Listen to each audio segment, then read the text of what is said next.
Hi there. Thanks for joining us for this episode of RNR's Ask the Expert. I'm your host, Valerie King, RNR's editor in chief. With me today is John Downey, Executive Director of the Cleaning Industry Research Institute, also known as CIRI. We invited John on to talk about Healthy Buildings America 2021, which is an upcoming conference hosted by CIRI. If you feel like you're experiencing deja vu, John and I did talk about healthy buildings in a previous episode a few months back. However, since then, the conference was rescheduled for January 18th through 20th, 2022. It was initially planned for November of this year, but COVID-19 related restrictions in Hawaii prompted its postponement. So, thanks again for joining me, John. Thanks for coming back on to talk about Healthy Buildings America 2021 in January. Thank you, Valerie. It's always a pleasure to talk to you. Same here. So, tell me about this Healthy Buildings roller coaster ride. My goodness, what has your event planning experience been like? What's the latest? Is it still on site and in person in Honolulu? And is it still January 18th through 20th? Well, from the beginning of your questions, yes, it's been quite a ride, quite a roller coaster ride. I would say it's been enjoyable, but that might not be the right word. It certainly has been educational. I've learned a ton. I've learned some things I hope I never have to apply again. However, you know, we've actually, I'm not sure if you're aware, we've actually postponed, this is the third postponement of Healthy Buildings. It was originally in June, then August, then November, and now January. And the good news is it absolutely will not get postponed again because it can't be postponed again. There, ISIAC, which is our partner organization that actually does the Healthy Buildings conferences as regional conferences, has their international conference in June of 2022. So we're already uncomfortably close to their other conference, and they have told us this is it. So, to your other questions, yes, January 18th to 20th. Yes, it is going to be in person in Honolulu, unless. and Unless. and the unless is unless, God forbid, uh, Hawaii, something comes up and Hawaii, in their infinite wisdom, decides to that they must close down again. We do not anticipate that, but we have prepared for that eventuality if it happens. I think the chances of it are from all the, and believe me, we've been studying all the data. We get daily reports from multiple sources about what's going on in Hawaii, their case counts, their hospitalizations, their deaths, etc. And everything not only looks good, but it looks like if there is going to be another surge, it will come after the Healthy Buildings Conference. I pray. So, but we do have as a backup plan, a just in case plan, as the Healthy Buildings Conference president, Kerry Kinney, said, it's our insurance policy. We do have that in place. So, one way or another, and as I said already, we are firmly determined, if at all possible, that it will be in person. But if it isn't, there will be a virtual conference. Very good. Okay, so last time we spoke, you were able to provide a broad brush view of the conference. You noted it'll feature literally hundreds of short, oral, and poster presentations on the indoor environment. Most of the presentations will be based on research, as mentioned, a lot of it COVID related, and that research to practice will be the focus of the featured track. So, what does research to practice mean? Great question. The the Maybe I can begin to answer by with using an analogy, the analogy of two ships passing in the night. They don't even know each other are there. And that's kind of the world that we have in the indoor environment space. You have researchers who are doing a significant amount of research, way more than those of us in the industry are aware, on indoor environments as they relate to indoor air, indoor surfaces, um, the indoor environmental testing, the whole gamut of information on indoor environments are routinely researched, especially at academic institutions, colleges and universities. Also, some government agencies do research. The industry that actually is charged with practice or practicing or cleaning or disinfecting or restoring or remediating, uh, our industry, I wouldn't say we quite don't know any research is being done, probably because I do shout it all the time that there's a lot of research being done. But we really aren't familiar with the research. There's very little uh, of the research that has any practical value, practical effect, or for that matter, awareness in the space of those who actually are charged with maintaining indoor environments. So research to practice is a concept of putting them together.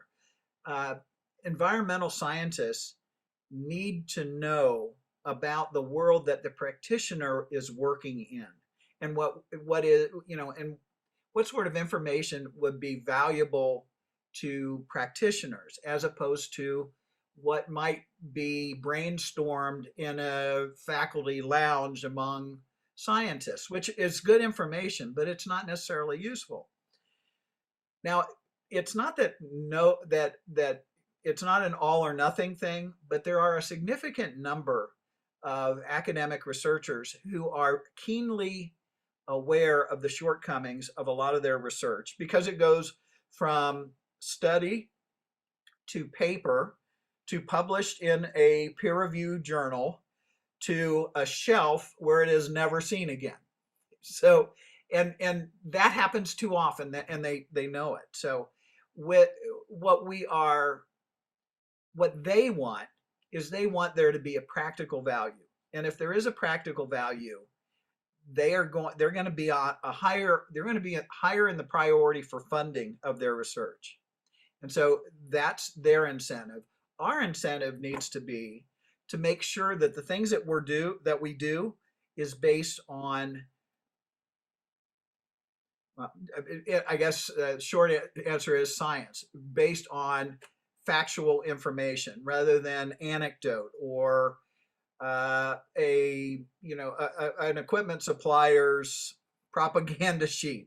Those are, and some of it is good. It needs to be based on facts, not opinions. I guess that's the best way to say it. I finally got around to that. Very helpful. So, more about this research to practice, deeper dive. Can you share a few examples of the presenters and presentations that are most relevant to the restoration and remediation professional audience that R&R serves? Absolutely. And just to mention that I actually anticipated this question, and I went into the CIRI abstract site where all the different papers go, and I did some searches and came up with I basically printed out about a dozen different papers, abstracts that were submitted and accepted. Uh, Honestly, as you mentioned and I had mentioned before, there are literally hundreds, 200 to 300 presentations. So I'm not, I don't know what they all are. But this is just some pretty good information. I'd start with the plenary speakers, and I don't actually. The plenary speakers have not submitted the titles or their abstracts yet.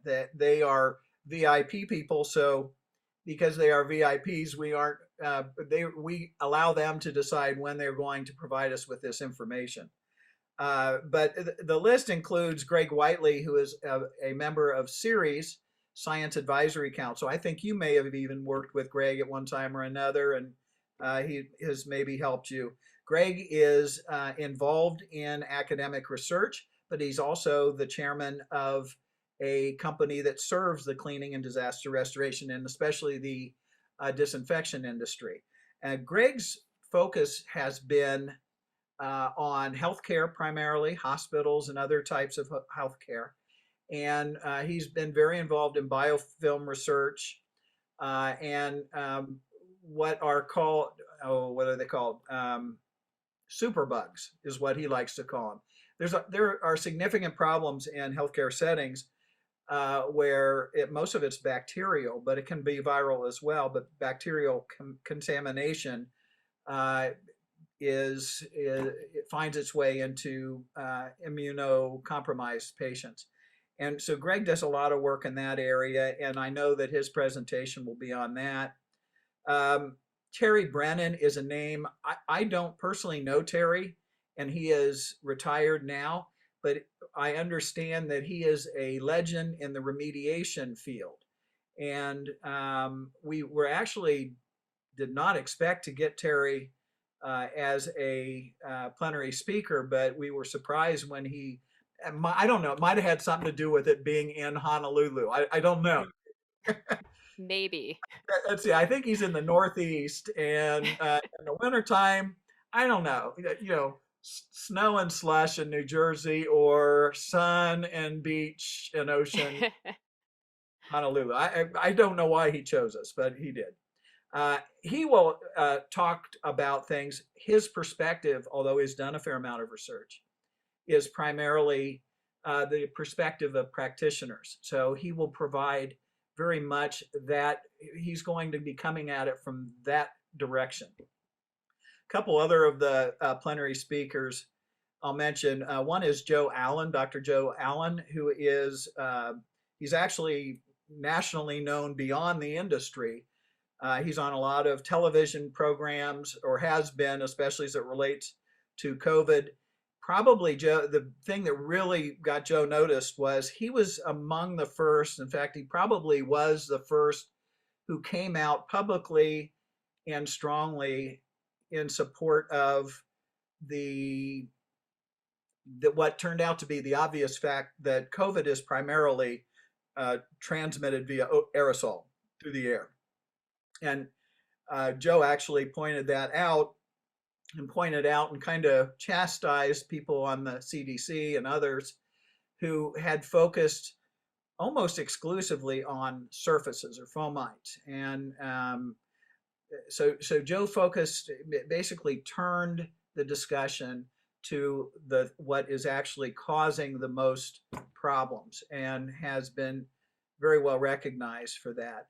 And then the last of there's a couple more beyond it, but I know we have limited time, but I would like to mention Lydia can't even say her name, Murawski, or Muraska is her name actually. She is a professor at Queensland University in Brisbane, Australia. I bring her up. She runs their indoor air quality and health lab. But what is particularly important about her is she was recently named one of the 100 most important people on this planet by Time magazine. So she's pretty important. She's a pretty good speaker. Again, I don't have the title and I don't have her abstract yet, but I know it'll be great. Among the presentations, if we have time, I'll go over a few of them quickly, maybe more than a few. But one that is pretty interesting is the name of the talk is Success as an Expert Witness and Litigation Consultant. And the talk is being given by Ed Cross, who is very well known in the restoration field as an attorney that works with restoration companies.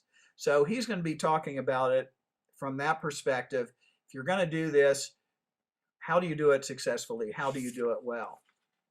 Ed is also going to do a two-part kind of a point-counterpoint presentation with Dr. Ralph Moon, who is another CIRI Science Advisory Council member.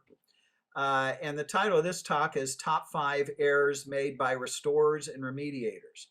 And this one, they're going to talk about technical mistakes that might be made and how to avoid them. And obviously, these are Dr. Moon has done a lot of forensic work looking at restoration projects and what went wrong. So he has a good idea.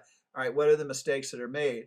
He's going to be talking about it from the perspective of, okay, if you make this mistake, this could be what happens, And then Ed's going to take it, and if you make this mistake and that happens, these are the legal consequences from that. So I think that's I'm really looking forward to that presentation. Another one, I got off on a tangent here with Ed and Ralph, but Ralph is also doing a presentation. This is just him. The title of this presentation is ATP Testing, Use and Misuse in Water Loss Restoration. And that paper is based on a paper that we published in CIRI's peer review journal in March. And I think it's really important information because ATP has been tested a lot and verified in certain cleaning areas, but it's being used in restoration in ways that have not been tested or not been verified. And Ralph took a deep dive into what's being done. What are the surfaces? What are the consequences of testing different surfaces, some of which are going to be really conducive to testing and providing good results, and others, because of absorption rates and a variety of other factors, will give you false positives or false negatives on a routine basis. There are other issues related to that, but that's going to be a great talk. And again, it's based on a paper that we published in CIRI's journal. I'll try and go faster through that. I'm going to need to go faster through these. Kevin Kennedy, who a lot of people in the remediation space, is going to do a talk titled Assessment of Indoor Environments, a Scored and Rated Assessment Protocol for Homes. So this will be something that basically helps people in the business assess homes and what the risk factors are, why, and how that all works. A guy that's practically a legend in the remediation space is Carl Grimes, and Carl is doing 2 or 3 presentations total. The one I pulled out was one titled Combating ERMI, ERMI Myths, and there are a lot. I'm not sure.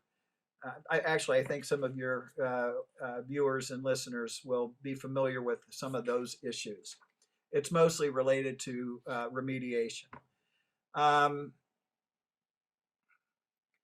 Here's another one, the association between mold remediation practices and post-remediation verification testing for residential structures in Southern California from 2008 to 2019.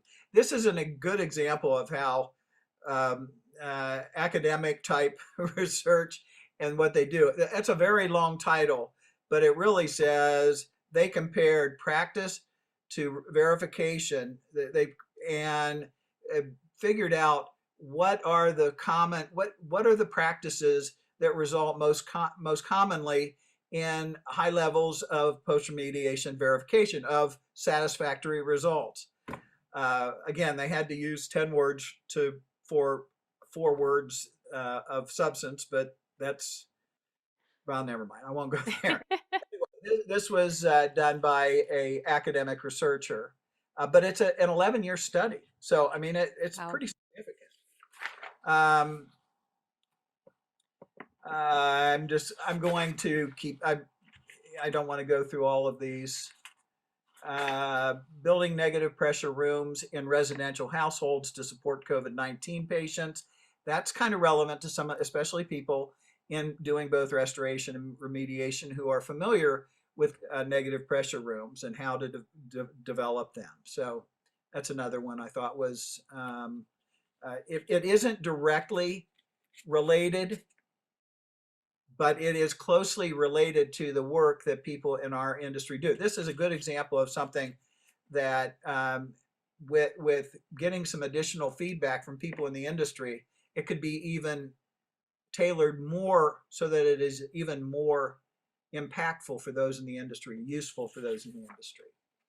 So with that, that's probably more than enough. No, I Uh, love that. So, yeah, you targeted a lot of very, very relevant topics. Sounds super intriguing about, the science meeting the practice. To your point ending there, so I'm hearing that there's opportunity to learn about a lot of stuff that matters directly to restoration and remediation pros, but then there's additional stuff that's still relevant and on the edge. Is there maybe opportunity for restoration and remediation attendees who meet these researchers to say, hey, here's interesting. I attended your talk. It's a bit, it's a slightly outside. Like, here's what I'm experiencing. Here are my questions. And maybe inform or inspire research that's more tailored to them. Vice versa. I'm a researcher and we did this study and I'm curious, like, how is your experience in the field maybe related to what I'm doing? What's your experience compared to what I told you about based on science? And I'm assuming there's a lot of opportunity to learn from each other. Is that the case? you absolutely nailed it. I mean, that's where the most valuable part of this conference is in those sort of exchanges. Yeah, these are short presentations. There is going to be a Q&A at the end. But what is so valuable, Valerie, is those interactions. And that is what, to me, that's the not just the core, that's the whole, really the whole purpose to CIRI's involvement in this conference is to establish those, help it. We're not establishing it, we're facilitating people establishing those relationships. And it's a big deal. It really is. Or it can be. I mean, as long as people are not afraid. And, sometimes people get intimidated in that. Although my impression with a lot of people in the restoration field is they're not easily intimidated. Uh, Probably maybe maybe the opposite a little bit. Uh, but no, yeah, you exactly. You just hit the nail on the head. That's exactly the most important part of a conference like this. Awesome. Very good. Learn from each other and drive new ideas, research, and innovative practices based in science. This is exciting. Okay, more on Siri. Of course, you're hosting this conference. I understand that Siri as an organization is rather unique. It's a nonprofit, but not a trade association. What does that mean? How would you describe Siri's place in the industry? Well, thank you for that question. I agree. We are kind of an oddball. And we're really the only organization of the sort that CIRI is, which is under the law, we're a 501c3.